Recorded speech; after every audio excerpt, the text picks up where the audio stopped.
You're listening to A Radio.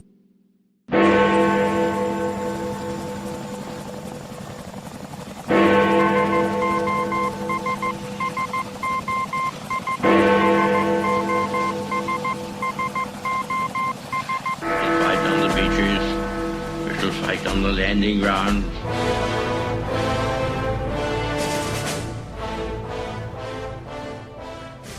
Thank you for joining us. You are listening to A Radio, and this is the Morning Moment. We're on weekdays, 11:45 Eastern. Follow us on Spreaker.com and click on the like button. So I was on a chat room the other night, and I said that I will be doing two pieces. I was going to speak online, but time ran out. So I'm going to do two stories. They're going to link together. There'll be one today, and this is being done for Friday, December 20, 2019, and the part two will be the following Monday, just before Christmas. One of these stories Canadians certainly will be familiar with, or some of them will. The second one that I'm going to do, the Monday story, they won't. But it has an equal effect. Now, the reason I want to do these stories is because it comes on the heels of the fake impeachment by the Democratic Congress in the United States. I call it democratic because they were democratically elected. They call themselves Democrats, but they're not really Democrats at all, because the impeachment process was a sham, was a scam, was a con. And I wanted to do these two pieces when I came across them because I want to impress on Americans in particular that this is what you will get if you elect a Democrat, ever. And if you elect a Republican who is a rhino, ever. You are just one election away from this garbage.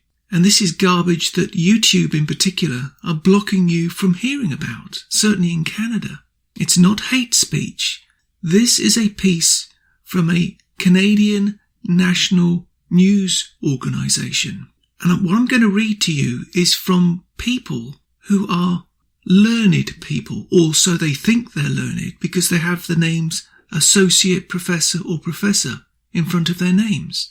But they know nothing. They don't understand a thing. They've never had a real job in their lives. They don't know where money comes from. This is what's dangerous about our modern society. There are too many people in the higher echelons of education telling us how to live our lives. And then there's the politicians who tell you how to live your life. And forget, very conveniently, that they work for you, not the other way round. And that's why I preface all that I've said, because it's important to get a handle on where we're going. Now, we'll talk about the part two next time. But as I said, for now, this story is from CTV News Canada. Why did this one catch my eye? Well, it has potentially, quite frankly, unlimited, not in a good way, potential for damaging Canadian society and Canadian citizens, come to that. Now, unfortunately, this is the case in Canada with anything Trudeau related. Now, I have to be careful if I publish this on YouTube, because according to them, reading any facts that are not approved by the Silicon Valley Nazis could result in me being banned. But this is from a Canadian news source. One of these news sources, not this one, is funded directly by the Canadian government. So YouTube would be pretty stupid if they ban this, because I think they're covering this piece as well. But they are pretty dumb at the best of times, so we'll have to see, won't we? Oops, was that hate speech? Or was that an opinion? We'll have to see, won't we? Anyway, let's get to the story, and the links obviously will be on my site as soon as I can get to them. Here's that piece. It's from CTV News Toronto. Imagine if tucked between your debit and credit cards in your wallet there was another piece of plastic, a points card, designed to save the planet as you use it, loaded with a year's worth of points. Your carbon card that would need to be presented to buy a pound of steak from the butcher, a flight to Mexico, a tank of gas, anything that adds emissions to the atmosphere and contributes to, quote, climate change. Your annual points limit will be determined through a variety of factors, such as access to public transport or geography. A lobster fisherman in Nova Scotia who needs gas to power his boat would have more points than, say, a barista in downtown Toronto with access to public transit. If you run out of points before the end of the year, you could buy more from someone with extra points to spare. A financial reward for going green. The idea was floated in a recent Globe and Mail opinion piece by Vancouver writer Eleanor Boyle. Her argument is that during the Second World War, food rations helped galvanise citizens who weren't at the front lines of battle. Studies show how rations were popular too. Tackling climate change can be compared to going to war, but Boyle suggests the fight can be propelled by rationing carbon instead of food. Quote, "I think life is empty without contribution," Boyle told ctvnews.ca in a phone interview. "We all want to know how to contribute to addressing this problem." Stop. I don't give a darn, and neither do the majority of Canadians. This is an absolute outright lie, Peace continues. Boyle didn't invent the idea. 11 years ago, I apologise for this bit, a group of British MPs floated the idea of citizens carrying carbon cards loaded with points. At the time, Britain's Environment Minister praised the idea as having potential, but said it was ahead of its time, unquote. It was eventually shelved. Canadian politicians have never officially considered the idea, but maybe they should, Boyle said. Quote, "If the systems are designed that really address the problem and are as fair as possible, people will get on board." Stop. No, they won't. We don't want it. Get out of our lives. Go and live in your Hessian hut. Gee whiz, these people are sick. The piece continues. Could it work? Some environmental experts are at best sceptical of the idea. Jessica Green, an associate professor of political science at the University of Toronto, who has written extensively on environmental politics, called the idea of carbon point system a political loser over and over again, unquote. Worse, she said, it would unfairly put the onus on everyday citizens to tackle climate change rather than big corporations. One report suggests since 1988, 100 companies are responsible for 70% of the planet's greenhouse gas emissions. Quote, "It forces the individual consumer to consider, do I want to spend all my carbon credits on this new television, as opposed to saying to business and firms they need to solve this problem. Fossil fuel companies, I might add," she said. Quote, "If there's any value in such an approach, it would be the government officially recognising that we've come to a crisis point, which would be useful in trying to galvanise more public support. But I think that's the extent of it," unquote. Simply put, Green says, quote, "It's not going to fix the problem," unquote. Steve Easterbrook, director of the University of Toronto's School of the Environment, said, "Rationing in some form or another," quote, "is inevitable because today's solutions such as carbon tax emissions, trading schemes, don't go far enough to adequately curb emissions." Quote, "But given the political battles over the federal carbon tax, it's hard to imagine that voters in Canada would willingly accept rationing until a lot more people experience the impacts of climate change," he said, unquote. I'm going to say a lot more at the end. I'm holding my peace. It's really tough. It continues. People need to see that rationing is in the support of a massive effort on all fronts, so that you can't just introduce rationing and expect people to go along with it. What we really need is a government willing to take the massive investments in clean energy infrastructure that would create jobs and boost the economy in the process. Rationing comes later, unquote. The next heading is the value of collective action. Boyle responded to the critics by pointing out that she isn't married to the idea of a carbon point system, but simply thinks it is a possible solution worth considering. She also agrees that big corporate emitters need to be held accountable. But there's something valuable in uniting people behind a single goal with clear instructions, she said. She said, quote, systems like rationing are a form of collective action. As well, they give individuals a way of participating in this grand project that we all have, unquote. She said, quote, what I am saying is let's put some big ideas on the table. Let's talk about some really broad and wide-scale actions that we might consider. Oh boy, where do I start with this? Well, let's start with the word rationing.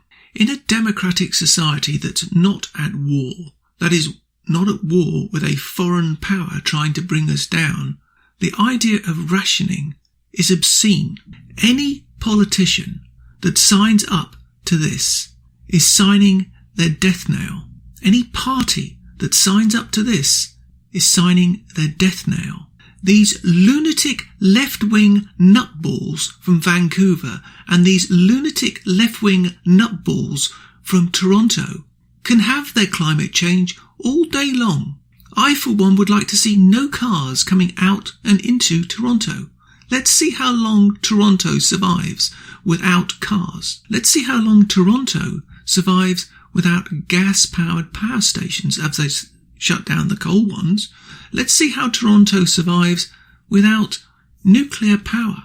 These people are not only obscene, stupid and dumb, they're dangerous. I, for one, will not tolerate any form of rationing. If these people think they can do this, then there won't just be a 1 million man march on Ottawa, it'll be a 10 million man march on Ottawa. We will bring this country to a halt. We will crash the system in Canada. People will not stand for this. That is not an idle threat. We, the people, run this country, not these dumb-assed politicians. Yes, I'm angry, because they have no right to even talk like this. This is a democratic country, and if they would allow open, fair and free speech in this country, there would be debate on whether there even is climate change. What we suffer from here is what the Americans have suffered from in the Democrat-controlled House of Representatives, but we suffer it in the whole country.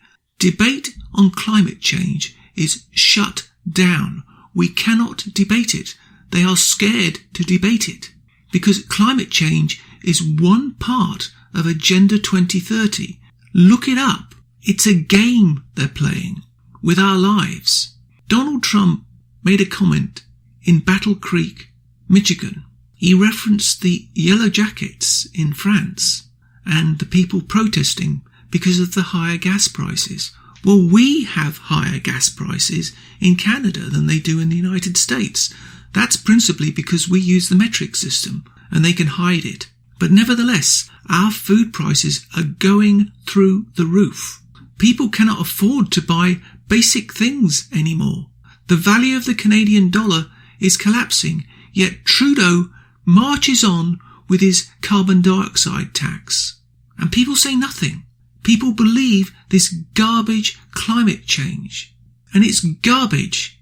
Today in Northern Ontario, it's minus 32 degrees centigrade. Sorry about that. I had to do that for our Canadian folk. minus 32. It doesn't matter whether it's Fahrenheit or centigrade. It's ruddy cold. So for anybody to say there's climate change, it's winter in Canada, it snows in Canada, it gets cold in Canada in the winter. Yeah, that's climate change. That's what happens with the climate. It changes. These idiot morons who are in charge of this country, and they are morons. I don't care if they consider themselves to be well educated, lawyers, whatever. Go up north today, get in a plane and fly 1,000 miles north and tell me if it's not cold, if the ground isn't frozen, if it's not snowing. You shut down all forms of fossil fuels in Canada and people will die. But the mainstream media in Canada don't want to talk about that. And to my American friends, if you ever elect a Democrat or ever elect a Republican rhino, this is the garbage you're going to get. But you're going to get it in spades. They will shut down your oil industry. They will shut down your car industry. They will shut down your coal industry. They will shut down all fossil fuels, as they like to call them. I call them natural resources. They will shut them down. They will shut down your steel industry. That's more than 10 million jobs in the United States gone. This is the price of a socialist country. This is the price that Canada is currently paying. We are in an economic downturn in Canada. You, however, in the United States are not. That is a clear comparison that you can make today, Friday, December 20, 2019. Look at the Canadian economy and look at the American economy. Contrast what they want, socialism, and what capitalism gives you. Socialism gives you waiting lists. Capitalism gives you choice. That's the stark difference. And also, socialism takes away free speech because we have the Charter of Rights and Freedoms in Canada, which was signed up by a Liberal government, surprisingly enough. But Trudeau is a communist, and he ignores the Charter of Rights, which in it has free speech. So if you ever want to live like we live, elect a Democrat, elect a rhino, and you'll get it faster than you think. And where does it start? Agenda 2030. Come to Canada. Come and experience socialism firsthand. Try it out and see if you like it. Then at least you can go back to freedom. We can't.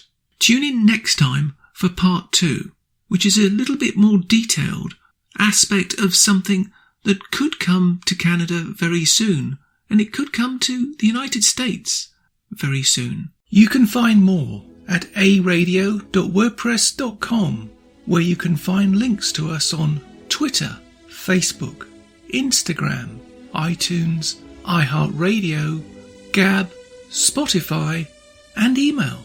We're on Spotify under the podcast section. Type in Canadian Politics with a twist and you'll find us. We are continuing to reach out to you, so please pass these links on to your friends. Please click on the follow button on Spreaker.com. You can listen to all our morning moments at Spreaker.com/A-Radio, EHRADIO, A-Radio. And please click on the like button. Join us Monday, Wednesday and Friday at 11:45 Eastern, and tell your friends and pass the word. We only tell the truth, not what the mainstream media want you to know.